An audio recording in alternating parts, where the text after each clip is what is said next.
Cambio climático, racismo, antisemitismo, polarización, corrupción, islamofobia y un largo etcétera de cosas que pasan en el mundo y que nos dejan como individuos paralizados. ¿Es posible que dejemos de matar miles de millones de animales al año? ¿Hay alguna forma de terminar con las xenofobias irracionales que afectan a tantos países? Si fuera posible, parece que está muy lejos de ser fácil, y mucho menos si lo pensamos desde nuestra insignificante esfera de acción. ¿Pero entonces qué? ¿Todo va a quedar así para siempre? ¿La única forma de reaccionar es cuando llegamos al fondo? Bueno, en este humilde diccionario político les presento el concepto de acción directa, una forma que han seguido muchas personas para hacer frente a esta ansiedad propiamente política. De paso, al final del video les cuento sobre una alternativa que yo considero como una forma de hacer cambios verdaderamente duraderos en la sociedad. En términos generales puede definirse la acción directa como toda acción organizada directamente por los interesados, en contraste con las acciones indirectas, como la representación o delegación política. O sea, en vez de esperar que los políticos cambien las cosas, muchos grupos deciden luchar por sus intereses sin la intermediación de una autoridad. El objetivo de la acción directa es o bien impedir que alguna organización política o empresa realice una práctica que estos activistas rechazan, o resolver algún problema que las instituciones tradicionales, gobiernos, organizaciones religiosas, sindicatos, etc., no están intentando solucionar como quisieran los participantes de la acción directa. Hay que decir que tiene dos variantes principales, puede ser pacífica o violenta. Los anarquistas, por ejemplo, consideraban a la acción directa violenta como un medio indispensable para obtener sus objetivos, mientras que, por ejemplo, Martin Luther King utilizó la acción directa de una forma pacífica. Como con muchos conceptos políticos, su uso ha cambiado durante el tiempo. La concepción violenta del término, sin embargo, es la más común. Se refiere específicamente a un modo de hacer política característico de los siglos XIX y XX, pero sobre todo al periodo de 1918 a 1939. En esa etapa, en efecto, la política, tras la culminación de la política más racional que se extendió desde 1870 a 1914, conocida como la Edad de Oro de los Parlamentos, reasumió su carácter agonal, o sea de pelea, y volvió a plantearse en términos de lucha callejera por obra del marxismo-leninista primero y de sus adversarios fascistas después. Es verdad que ya en el siglo XIX la acción directa había tenido sus seguidores y sus cultores, desde Marx hasta Sorel, quienes habían convertido la huelga, en principio un recurso pacífico, en un modo de violencia, y además, y muy especialmente, por obra de los anarquistas. Pero esa violencia enfrentaba exclusivamente a los violentos contra las fuerzas del orden y no impregnaba la sociedad ni la política. Es cuando se enfrentaban dos ejércitos privados, por ejemplo comunistas y fascistas, que la acción directa adquiere todo su sentido subversivo, que desequilibra las bases mismas del Estado liberal fundado en la negociación y el raciocinio. En aquel entonces la acción directa no es principalmente una metodología, la violencia en las calles, sino sobre todo un nuevo modo de hacer política que hace casi inevitable la guerra civil. De allí que la etapa señalada va a terminar entre 1936 y 1939 con una guerra civil clásica y abierta, la de España, en la que se enfrentaron los adversarios de los años anteriores, pero esta vez en las trincheras en lugar de en las calles. El marxismo-leninismo aprendió la lección y por eso en la etapa posterior a la Segunda Guerra Mundial eludió cuidadosamente las situaciones del tipo de las vividas en Europa en 1918 a 1939. Con el tiempo, las concepciones menos violentas ganaron lugar y ha sido una de las tácticas más utilizadas por los movimientos sociales del último tiempo, donde sin embargo siguen surgiendo algunos grupos más extremistas. Por ejemplo, el movimiento de independencia indio liderado por Mahatma Gandhi. Más actualmente, los movimientos ecologistas han utilizado también este tipo de tácticas, no simplemente manifestándose, que no sería propiamente acción directa, sino por ejemplo obstruyendo deforestaciones, perforaciones petrolíferas, mataderos de animales, etc. ¿Y ahora qué pienso yo? ¿Cómo podríamos cambiar el mundo? Bueno, primero no hay recetas únicas. Según qué problema enfrentemos y qué fuerza política tengamos para hacerle frente, pueden variar mucho nuestras estrategias.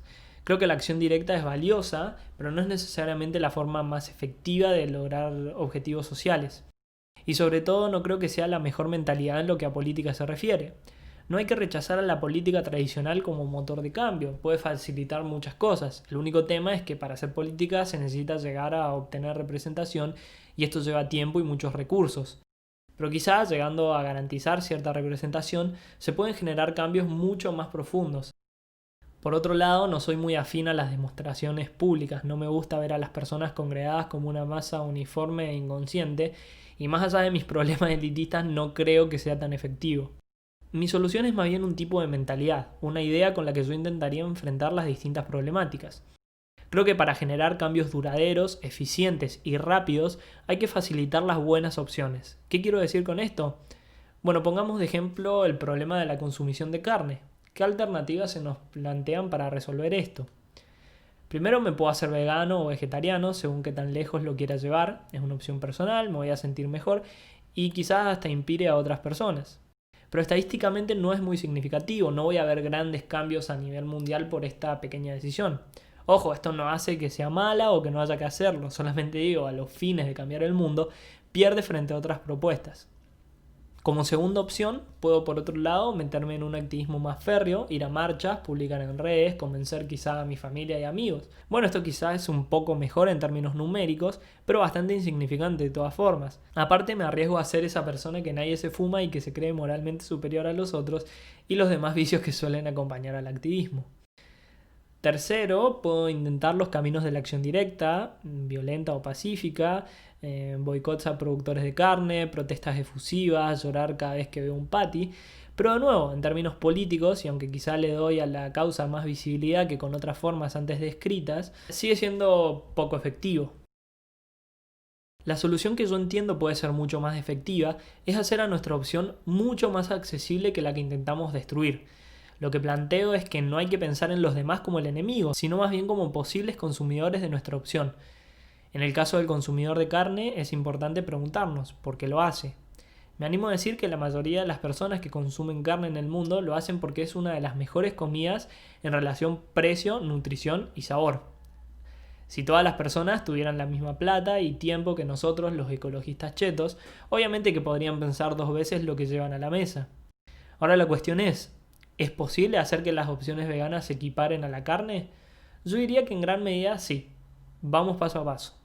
En cuanto al precio, es indispensable hacer que el veganismo no sea una cosa únicamente reservada para los ricos, porque mientras Europa deja de comer carne, hay miles de millones de personas que van a nacer en el mundo subdesarrollado que necesitan una dieta barata y nutritiva. La carne hoy cumple mucho mejor ese papel que otras alternativas. Por el lado del sabor, creo que se plantean en 2 frentes las soluciones. Por un lado, hay quienes desarrollan carne que no es de carne. Compañías como Impossible han logrado imponer las hamburguesas veganas en las cadenas de comida rápida más grandes a lo largo del mundo. No solo que son más baratas, sino que son más saludables y, según dicen, más ricas que las de carne. What? Yep. Tastes like a burger. This can't not be me. This isn't impossible. Por el otro lado está la batalla cultural. Estamos, sobre todo en Occidente, demasiado acostumbrados a comer carne.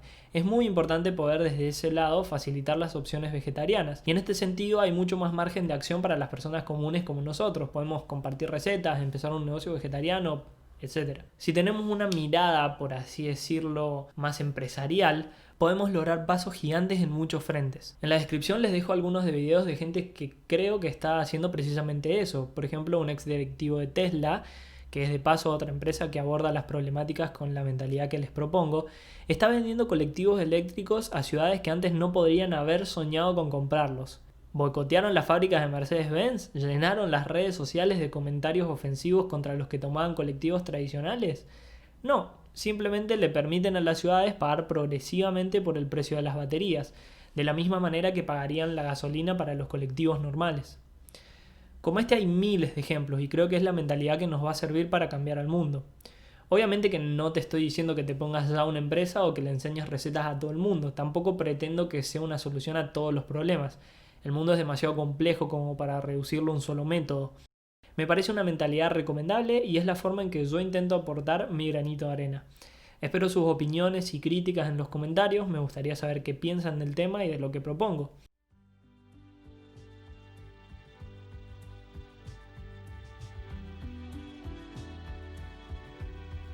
Si te interesó el video, quizá te interese darle like, y si te interesó darle like, capaz te interese compartirlo. Si te interesó compartirlo, capaz te interese suscribirte, y si te interesó suscribirte, te podría interesar activar la campanita.